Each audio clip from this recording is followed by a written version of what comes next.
Que a doce paz do Senhor Jesus esteja no seu coração. Seja muito bem-vindo a mais uma aula da nossa EBD Online.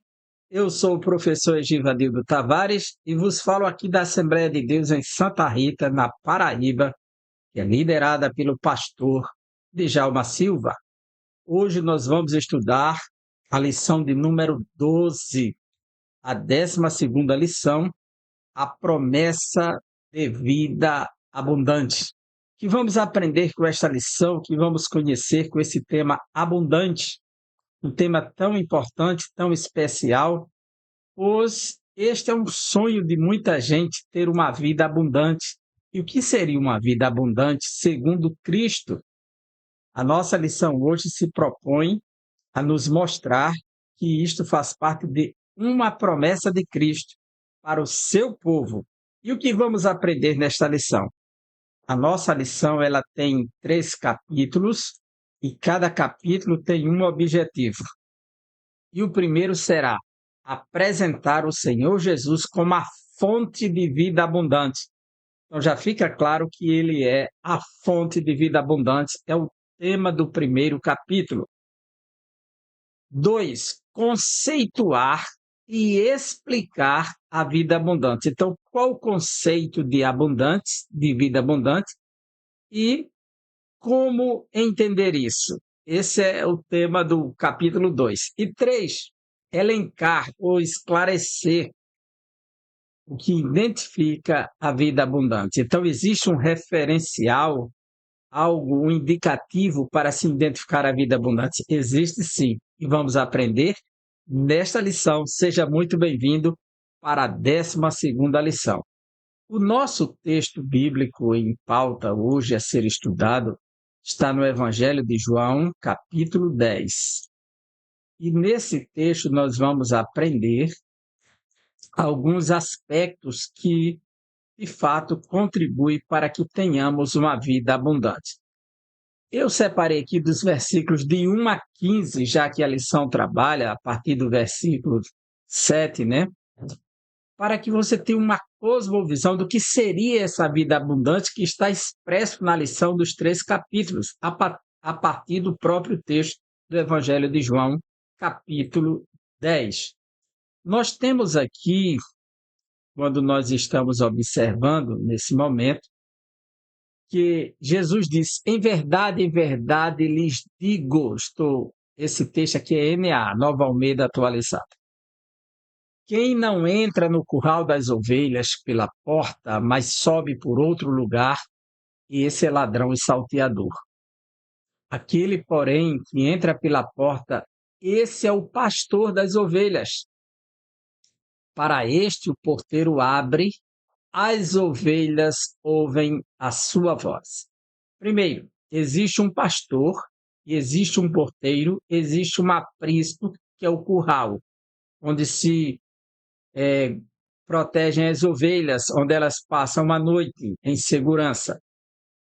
E esse curral, que era o aprisco, ele naturalmente era feito de pedras, né? Uma cerca de pedras, acima havia espinhos.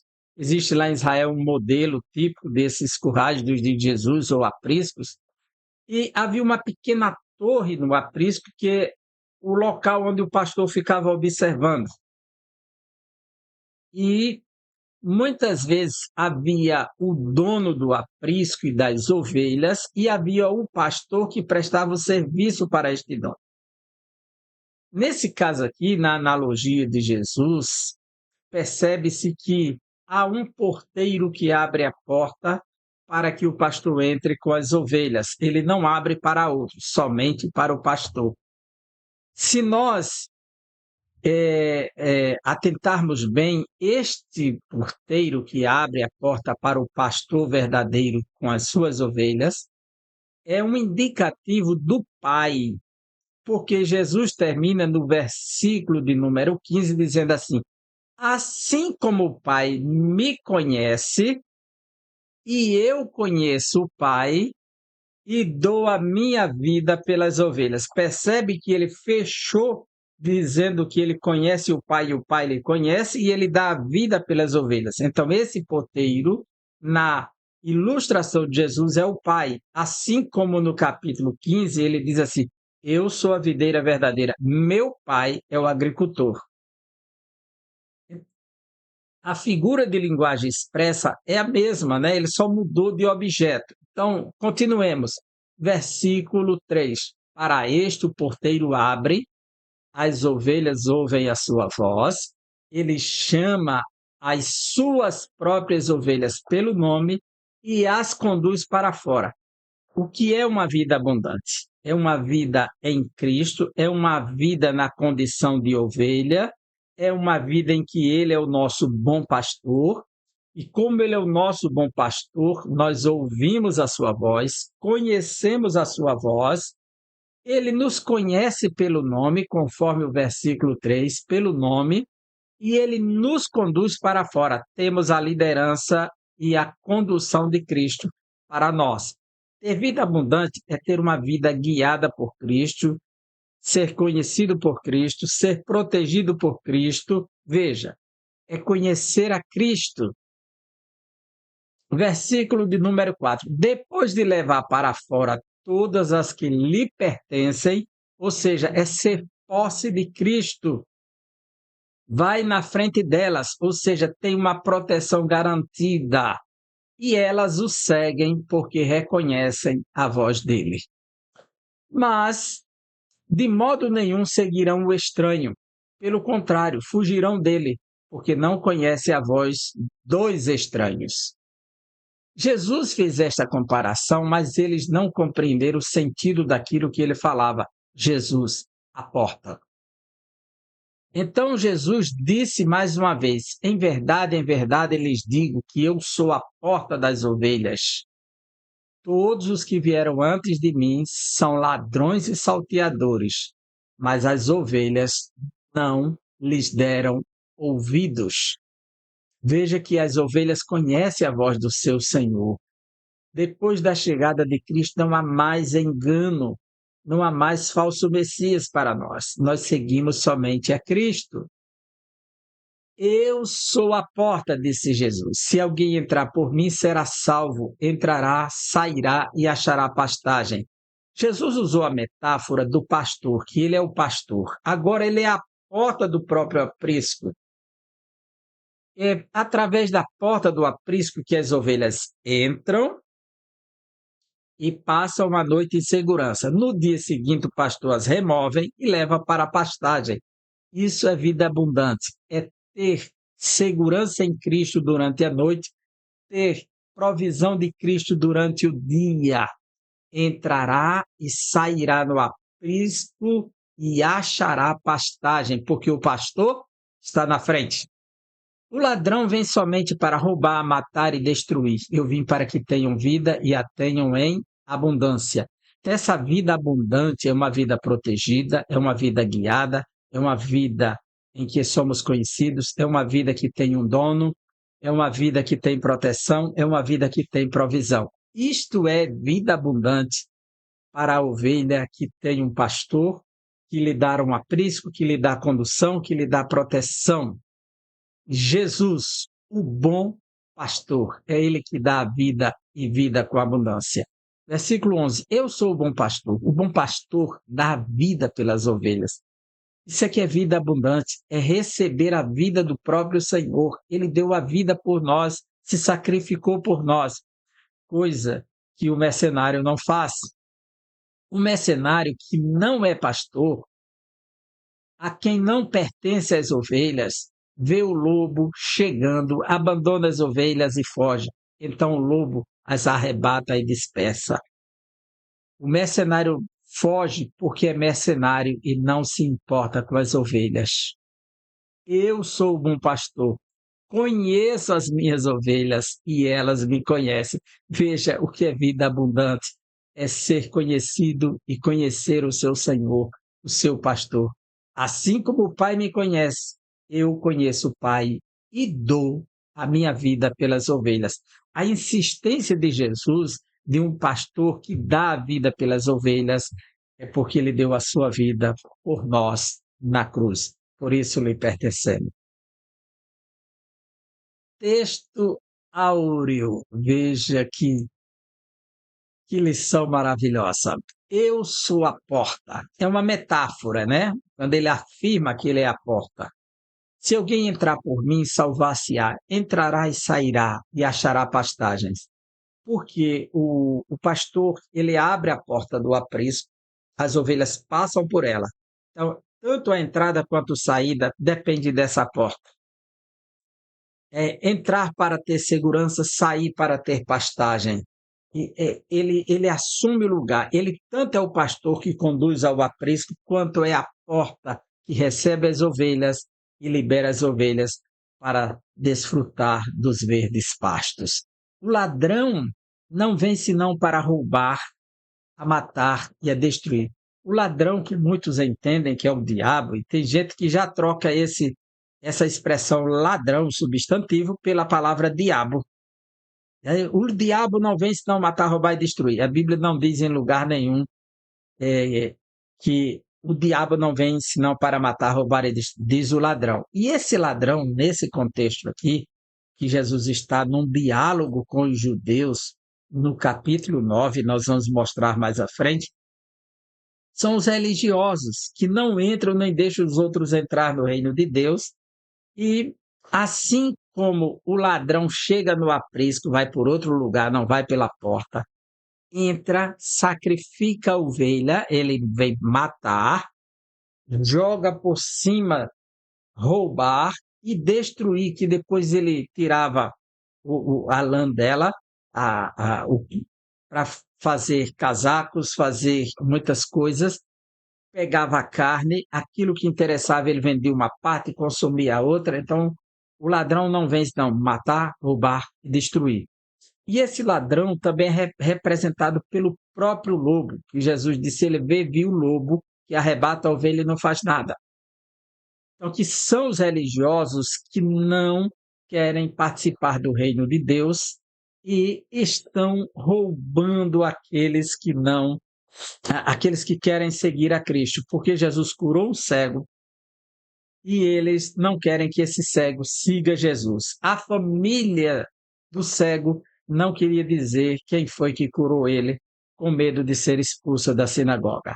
Então, Jesus fala do ladrão, que são os religiosos, os condutores, e não necessariamente o diabo.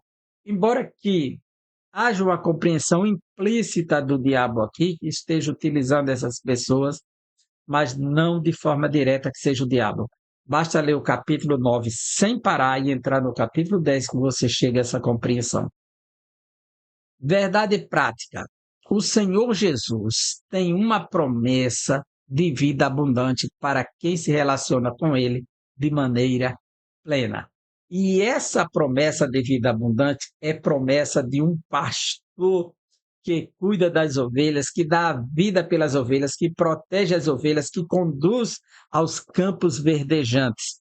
É um pastor, cuidador, protetor, provedor.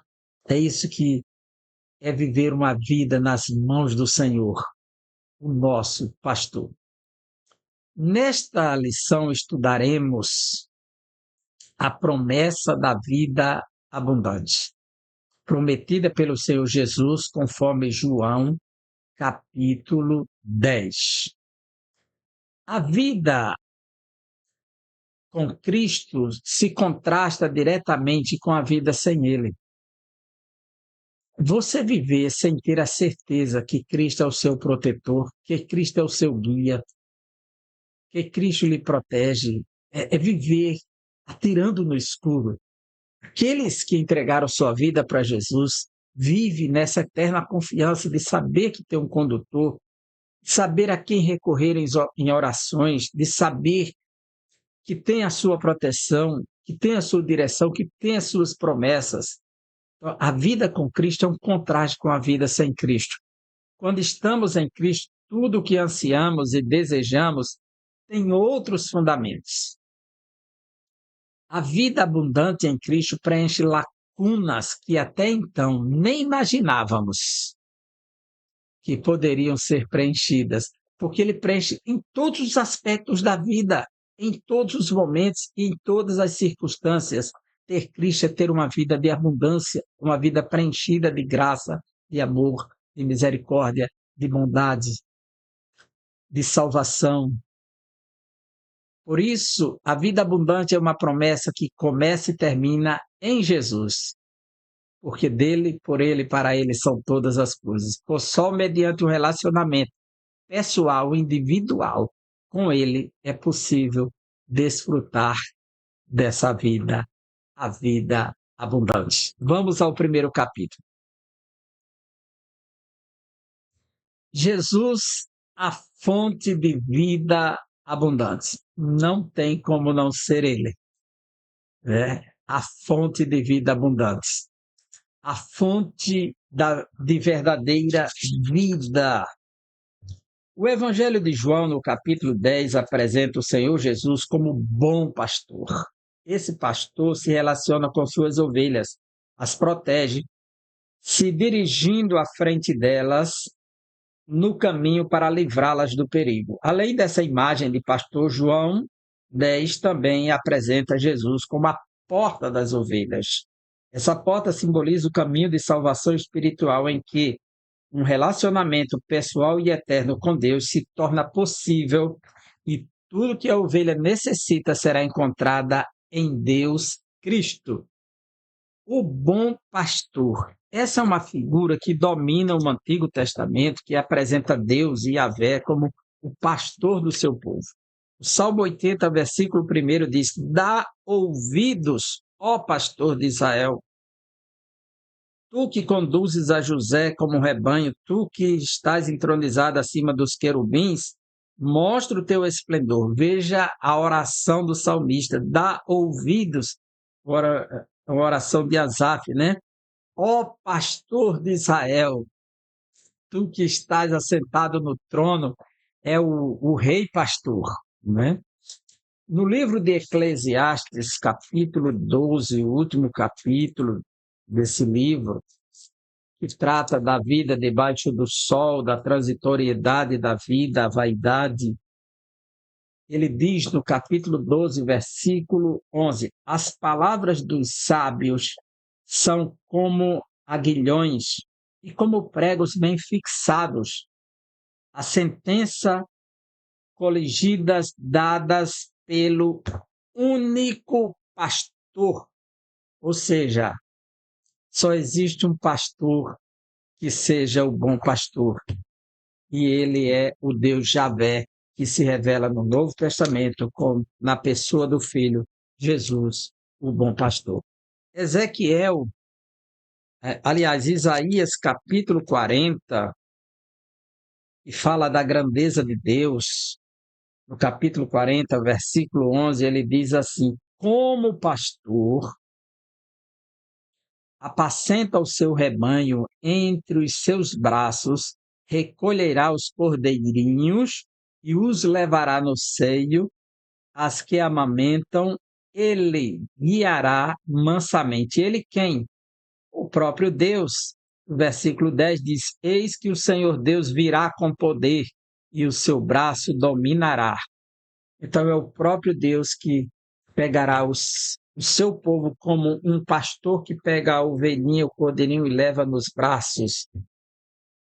Profeta Ezequiel, capítulo 34, versículo 12. Veja como essa figura do pastor ela é dominante no Antigo Testamento e representa o próprio Deus. 34 e 12.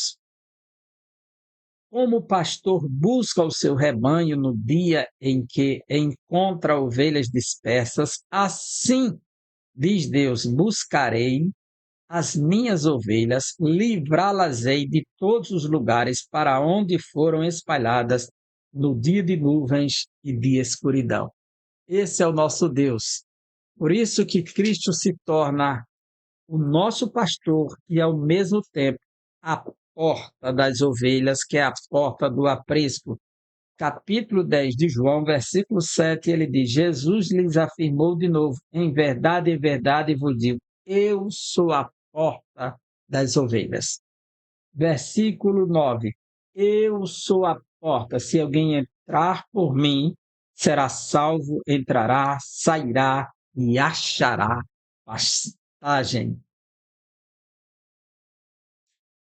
Veja quanta riqueza tê-lo como nosso pastor. A fonte de vida abundante. Nos versículos 8 a 10 de João 10, nosso Senhor faz um contraste entre ele, que é a porta, e os outros que vieram antes dele, identificados como ladrões e salteadores, que apenas trazem roubo, morte e destruição. Nosso Senhor, pelo contrário, veio trazer vida no lugar da morte e vida abundante. E podemos fazer um contraste entre o agir de Deus e a ação do adversário. Mas veja comigo, esses ladrões e salteadores, quem são? Capítulo 10, versículos 8 a 10. Todos quantos, não é um só, vieram antes de mim são ladrões e salteadores, todos. Mas as ovelhas não lhes deram ouvidos. Todos os líderes que surgiram em Israel, os falsos messias, são ladrões e salteadores. Eu sou a porta. Se alguém entrar por mim, será salvo, sairá e achará pastagem. O ladrão vem somente para roubar, matar, destruir. Eu vim para que tenham vida e a tenham abundância. Então ele está falando agora da característica dos que vieram antes, os ladrões. Ladrão só quer matar, roubar e destruir. Somente isso. Ele não está dizendo que é o diabo. Aqueles que vieram antes dele, os falsos ensinadores, os falsos mestres. E quando a gente volta para o capítulo 9, versículos 6 e 7, diz assim, 9. Dizendo-lhes, vai, lava-te no tanque de Siloé, que quer dizer enviado. Ele foi, ele quem? O cego. Lavou-se e voltou vendo. Então os vizinhos e os que dantes conheciam de vista, como um mendigo, perguntavam, não é este o que estava sentado pedindo esmolas? Esse é o que estava cego e agora está vendo. Versículos 39 a 41. Prosseguiu Jesus, eu vim a este mundo para juízo, a fim de que os que não veem, vejam, e os que veem se tornem cegos. Alguns dentre os fariseus que estavam perto dele perguntaram-lhe, acaso também nós somos cegos? Respondeu-lhe Jesus, se fosseis cegos, não terias pecado algum. Mas porque agora dizeis, nós vemos, subsiste o vosso pecado. Em verdade vos digo, que não entra pela porta no aprisco das ovelhas, mas sobe por outra parte, esse é ladrão e salteador. Ou seja, Jesus continua o discurso, porque aqui está separado capítulo 9 e 10, as pessoas separam esse conteúdo, mas ele continua o discurso de Jesus. Jesus está falando com os fariseus, está aqui. Alguns dentre os fariseus que perguntaram, você está dizendo que nós somos cegos? Jesus disse, olha, se vocês conseguem ver, então o pecado de vocês está ainda aí. Agora, se vocês não conseguem ver, então vocês são inocentes. Mas eles dizem que estão vendo. E o Messias estavam ali, eles não conseguiam ver, estavam cegos, porque estavam dando ouvidos à voz do ladrão e do salteador. Veja que o capítulo 10, versículos 19 a 21, continua com esse tema da cura do cego. Por causa dessas palavras, rompeu nova dissensão entre os judeus. Muitos deles diziam, ele tem demônio, e enlouqueceu. Por que o ouvis? Outros diziam, este modo de falar não é de endemoniado. Pode, porventura, um demônio abrir os olhos dos cegos? Veja que o tema do cego está em pauta. Então, Jesus está num diálogo com os fariseus aqui, que divide a multidão, e ele falou de ladrões e salteadores, que são os mestres religiosos que vieram antes. A fonte de amor. No versículo 11, o Senhor Jesus menciona novamente a imagem do bom pastor que deu a sua vida pelas ovelhas, que além de proteger e cuidar, ele conhece bem e as ovelhas também o conhecem. E a gente vê o amor de Jesus aqui, porque ele vai mostrar como ele segura as suas ovelhas. Nosso Senhor afirma que da mesma forma que ele é conhecido do Pai, conhece profundamente suas ovelhas e entregou sua vida por elas. Por isso ninguém pode tirar as suas ovelhas de suas mãos, pois ele zela por elas. A relação com suas ovelhas é baseada no amor que pode ser testemunhado no relacionamento de nosso Senhor com a Santíssima Trindade. Veja como ele garante a segurança de suas ovelhas. 10 e 18. Ninguém a tira de mim, pelo contrário, eu espontaneamente dou. Perdão, é o versículo 17. Por isso o Pai me ama, porque eu dou a minha vida para a reassumir. Ninguém a tira de mim, pelo contrário, eu espontaneamente dou e tenho autoridade para entregar e também para reavê-la. Esse mandato recebi do meu Pai. Isso aqui está falando da vida dele, não das ovelhas, enfim. Deixa eu me encontrar aqui.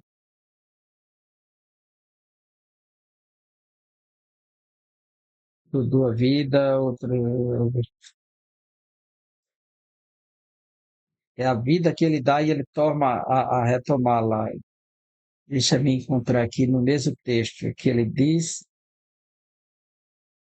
Isso, versículo 13. O mercenário foge porque é mercenário e não tem cuidado com as ovelhas. Eu sou o bom pastor, conheço as minhas ovelhas e elas me conhecem a mim. Assim como o Pai me conhece a mim, eu conheço o Pai, dou a minha vida pelas ovelhas. Ainda tenho outras ovelhas, não deste aprisco, que são gentios. A mim me convém conduzi-las, elas ouvirão a minha voz, então haverá um rebanho e um pastor. Veja Judas 24. O que Judas escreve para a igreja falando acerca do cuidado de Deus com a igreja.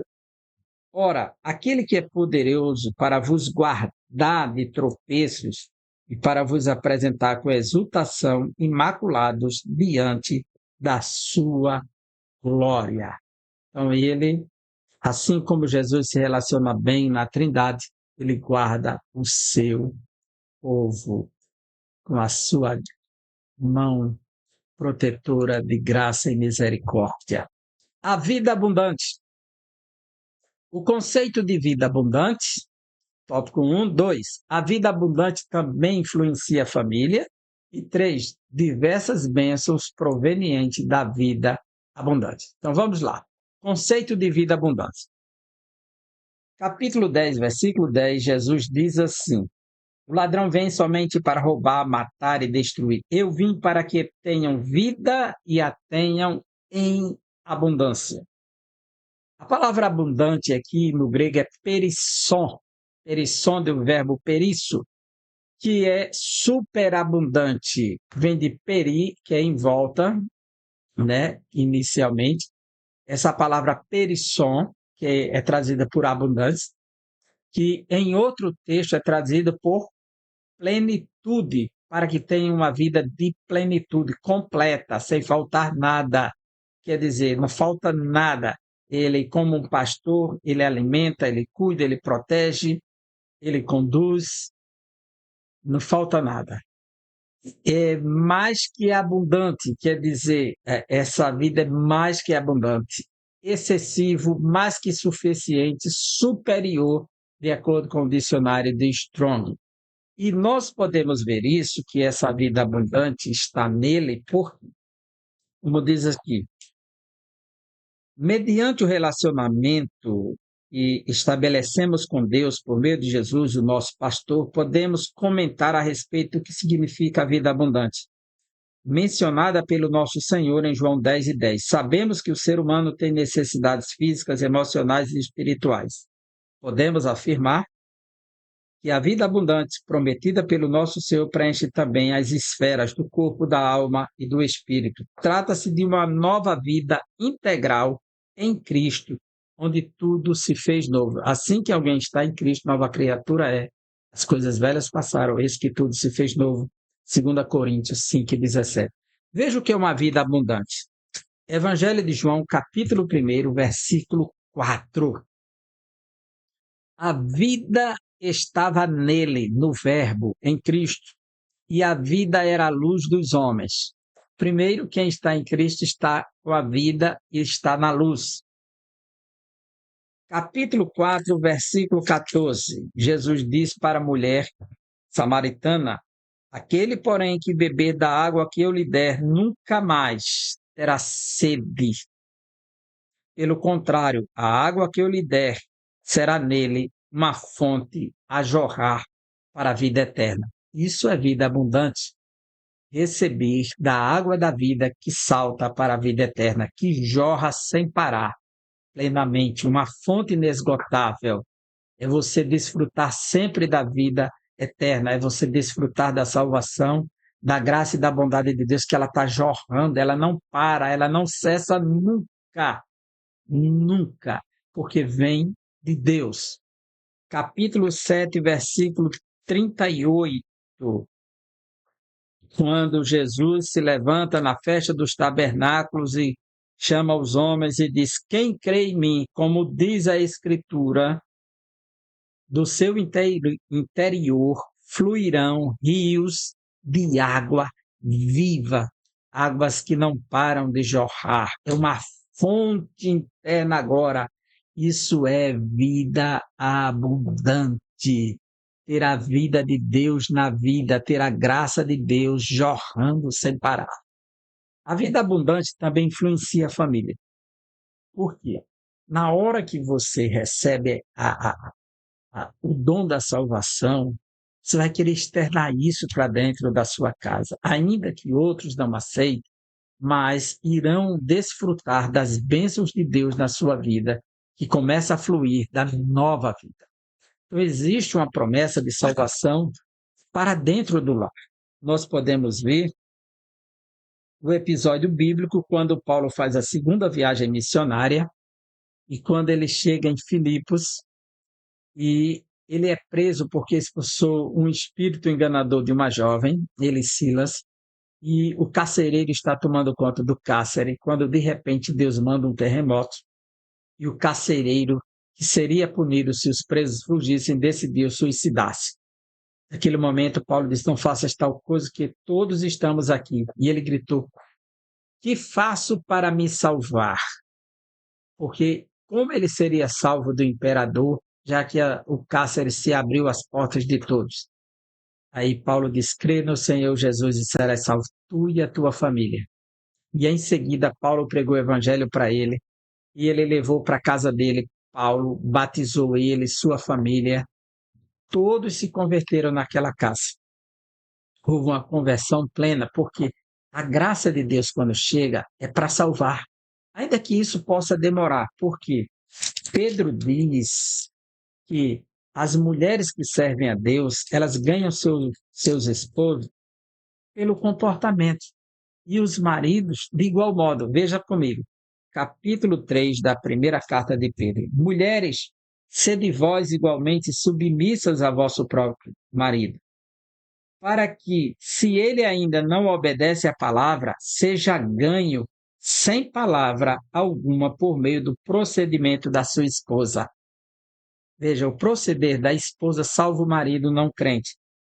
Aí Pedro continua e diz assim, versículo 7, maridos, vós igualmente, igual às mulheres, vivei a vida comum do lar com discernimento e tendo consideração para com a vossa mulher como parte mais frágil.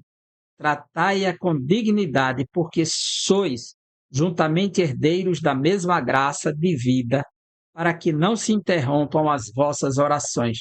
Quer dizer, um cristão que não mostra um bom comportamento dentro do lar, principalmente no tratar da sua esposa, na convivência doméstica, suas orações estão impedidas de chegar no céu e ele está perdendo de viver a vida abundante que Deus prometeu para alcançar toda a sua casa e a sua família.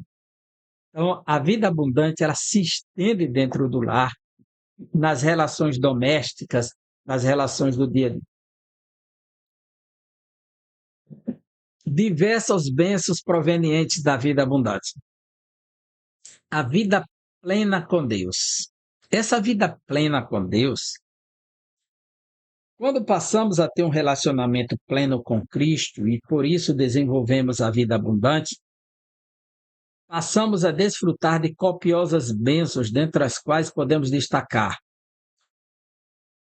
a paz com Deus, a reconciliação, a tranquilidade, o amor, a unidade, a esperança, a paciência. O fruto do Espírito vem para nós, o Espírito habita em nós, e aí começa a fluir. E veja o que acontece. João, capítulo 6, versículo 68. Respondeu-lhe Simão Pedro: Senhor, para quem iremos? Tu tens as palavras de vida eterna. As bênçãos, vida eterna que recebemos através das palavras de Jesus. Capítulo 8, versículo 12. O que recebemos? Quais as bênçãos provenientes dessa vida abundante? 8 e 12. De novo lhes falava Jesus, dizendo: Eu sou a luz do mundo. Quem me segue não andará em trevas, pelo contrário, terá a luz da vida. Recebemos a luz da vida agora. Não andamos mais em trevas. Qual a outra bênção que recebemos? Capítulo 9, versículo 39. Prosseguiu Jesus: Eu vim a este mundo para juízo, a fim de que os que não veem, vejam, e os que veem se tornem cegos. Quer dizer, ele tirou a nossa cegueira espiritual. Estamos vendo a partir de agora. Estamos vendo o mundo com outro olhar, as coisas, porque ele abriu os nossos olhos.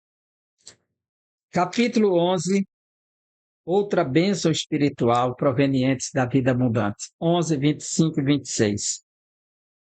Disse-lhe Jesus: Eu sou a ressurreição e a vida. Quem crê em mim, ainda que morra, viverá. Uma promessa escatológica de voltar à vida se morrer. E todo aquele que vive e crê em mim não morrerá eternamente. Crês isto? Quer dizer, não morre eternamente. Pode passar pela morte física, mas não a morte eterna. Tudo isso são bênçãos provenientes da nossa vida abundante. O que identifica a vida abundante? Essa vida abundante, ela é muito importante. Primeiro, a alegria do Senhor. Segundo, gratidão por tudo. Terceiro, vida no Espírito, vida de oração. Nós podemos ver essa tríplice bênção aqui, a alegria do Senhor. No Novo Testamento, o apóstolo Paulo escreveu aos Tessalonicenses exortando: regozijai-vos sempre. É um desafio para nós. Regozijar-se sempre. 1 Tessalonicenses 5 e 16. E Filipenses 4 e 4, que ele diz: veja que coisa linda o que ele diz, 4 e 4. Alegrai-vos sempre no Senhor. É a única maneira de manter-se alegre. É quando temos um fundamento, uma base, e a base é o Senhor. Alegrai-vos no Senhor. Outra vez digo, alegrai-vos. Essa alegria no Senhor, ela é para ser mantida viva em nós. A alegria do Senhor é a nossa força, Neemias 8 e 10.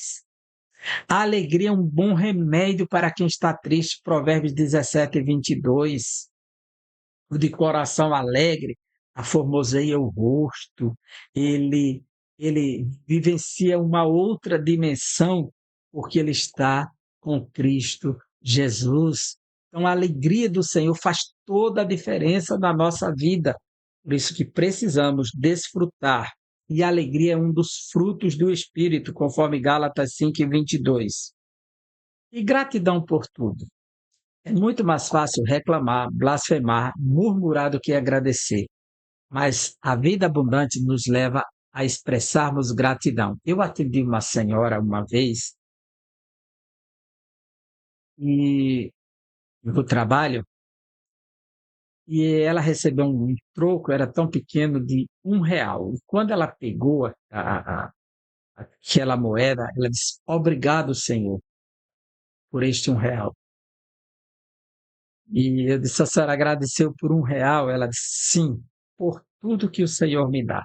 Seja 10 centavos, seja R$ 1, seja R$ 10, seja R$ 100, seja R$ 1.000, eu agradeço ao Senhor. Ela descobriu o segredo da vida abundante. Naquele dia ela me ensinou que a gratidão não é, não depende do aspecto quantitativo, qualitativo. Depende, aliás, qualitativo sim, porque é pela qualidade, é, que tudo que vem de Deus tem qualidade, então seja muito ou pouco, não é do quantitativo, mas qualitativo. Que precisamos sermos gratos a Deus pelo muito ou pelo pouco, vem do Senhor. Então, obrigado, Senhor. Deus seja louvado por isso. Agradecer na alegria e na dor, em qualquer circunstância, saber que o Senhor está no controle de tudo. A gratidão, ela é fundamental. A gratidão é uma virtude cristã que revela humildade e, ao mesmo tempo, dependência total de Deus acerca de tudo o que acontece em nossas vidas. É reconhecer a soberania dele, o controle dele. Na vida abundante, no lugar de murmurar ou reclamar das coisas, aprendemos a dar graças por tudo que Deus tem feito de bom por nós. Veja o que diz o livro do Êxodo, quando Deus tira o povo do Egito, conduz ao deserto, libertando de 12 anos, aliás, de 430 anos de escravidão. Sabe qual a resposta do povo quando chega no deserto? De abrir o mar, afogar o exército do inimigo. 16, versículo 8 do livro do Êxodo. Prosseguiu Moisés: será isso quando o Senhor à tarde vos der carne para comer e pela manhã pão para que vos farte?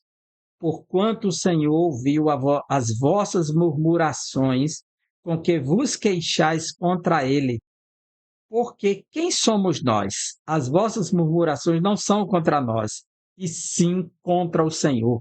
Ou seja, qualquer expressão de ingratidão, de murmúrio contra seja quem for que esteja representando o trabalho do Senhor, está murmurando contra o Senhor. E Moisés, estão pensando que é contra nós, estão murmurando, é contra Deus. E Deus confirma a voz de Moisés no versículo 12. 11 e 12. E o Senhor disse a Moisés: tenho ouvido as murmurações dos filhos de Israel. Dize-lhes: ao crepúsculo da tarde comereis carne, pela manhã vos fartareis de pão. Sabereis que eu sou o Senhor, vosso Deus. Eles estavam murmurando. E a murmuração ela é uma expressão da presunção e do orgulho humano. Veja o que Judas nos diz na sua carta, versículo 7, acerca dos murmuradores. Judas 7. Aliás, 16, perdão, Judas 16. Os tais são murmuradores, são descontentes, andando segundo as suas paixões, a sua boca vive propalando grandes arrogâncias, são aduladores dos outros por motivos interesseiros, ou seja, são pessoas desonestas, são pessoas indignas de confiança, são pessoas motivadas por suas paixões egocêntricas, os murmuradores. Em 1 Coríntios, capítulo 10, versículo 10, há um conselho do Senhor para nós por meio do apóstolo Paulo. 1 Coríntios 10 e 10. Ele diz assim: nem murmureis, como alguns deles murmuraram e foram destruídos pelo exterminador por meio das serpentes. Não murmureis, essa é a ordem para nós. Uma vida que dá graças a Deus é assim, em tudo dai graças. 1 Tessalonicenses 5 e 18. E Efésios, capítulo 5, versículo 20, veja o que o apóstolo Paulo nos diz. Efésios 5 e 20. Dando sempre graças por tudo a nosso Deus e Pai, em nome de nosso Senhor Jesus Cristo. Dá graças a Deus por tudo, em nome de Deus, nosso Pai, por meio de Jesus Cristo. 1 Timóteo, capítulo 2, versículo 1, veja que dar graças, como precisamos aprender sobre isso. Porque o apóstolo Paulo ensina aqui em 1 Timóteo 2:1. Antes de tudo, pois, exorto que se use da prática de súplicas, orações, intercessões, ações de graças em favor de todos os homens. Quantas vezes você já agradeceu pelo seu governador, pelo seu prefeito, pelo seu presidente, pelas autoridades instituídas em sua cidade? Paulo ensina a orar, a suplicar e a agradecer pela vida das autoridades constituídas. Como eu preciso aprender sobre isso, que dar graças não é só aqueles benefícios que chegam dentro do meu lar, da minha vida, que eu identifico de imediato como bênçãos de Deus, mas por tudo que está dentro da provisão dele para o bom andamento da vida, inclusive da vida em sociedade, que ele levanta e constitui autoridades para que estejam administrando. A Bíblia não nos manda julgar a natureza, o juízo de valor do caráter dessas pessoas. Ele manda interceder e manda agradecer. Grande desafio para mim e para você. Colossenses capítulo 2, versículo 7, o que o apóstolo Paulo nos ensina na carta aos Colossenses 2, 7, vamos ver.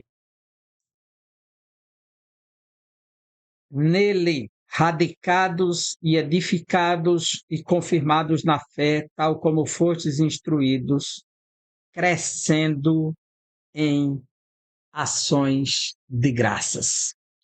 Nós precisamos aprender o caminho e a vida de gratidão, que é uma vida de crescimento, mas isso é para quem está enraizado em Cristo, está fundamentado, está debaixo do controle do bom pastor, que está entrando e saindo pela sua porta. Vida no Espírito, vida de oração. A vida no Espírito, ela é fundamental. É outra expressão da virtude de Deus, da vida abundante. Porque nós precisamos aprender. Na vida abundante, o Espírito Santo preenche o crente. A Bíblia diz que para viver no Espírito devemos estar inclinados às coisas do Espírito. Então é preciso ser cheio do Espírito e andar nele para termos vida plena. Jamais podemos extinguir o Espírito, conforme 1 Tessalonicenses 5,19. Não extingais o Espírito.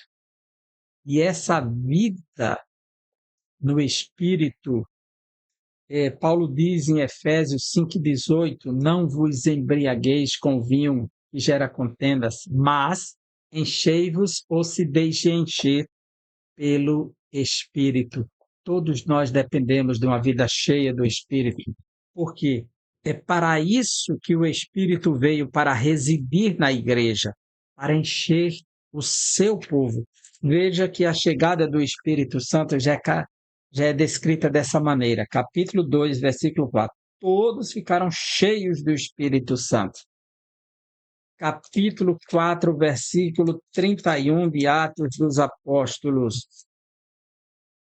Tendo eles orado, tremeu o lugar onde estavam reunidos, todos ficaram cheios do Espírito Santo.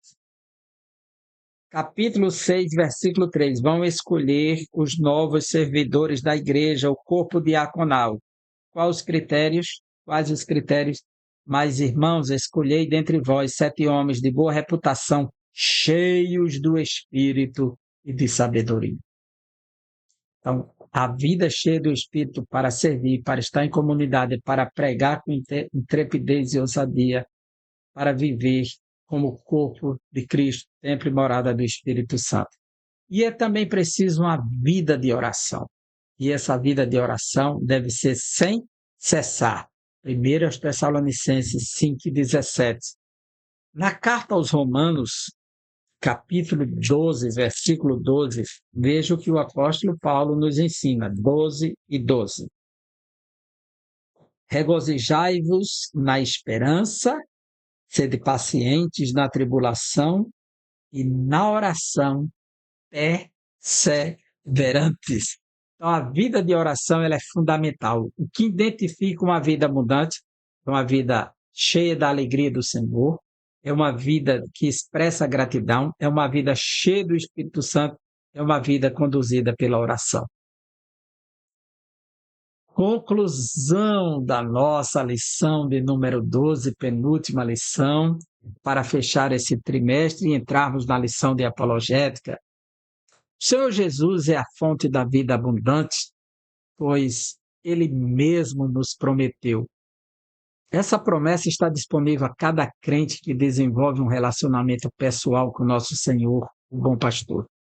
Nesse relacionamento, a nossa família é abençoada, podemos desfrutar de copiosas bênçãos, além de andarmos em alegria, em gratidão, em espírito, em segurança, em provisão.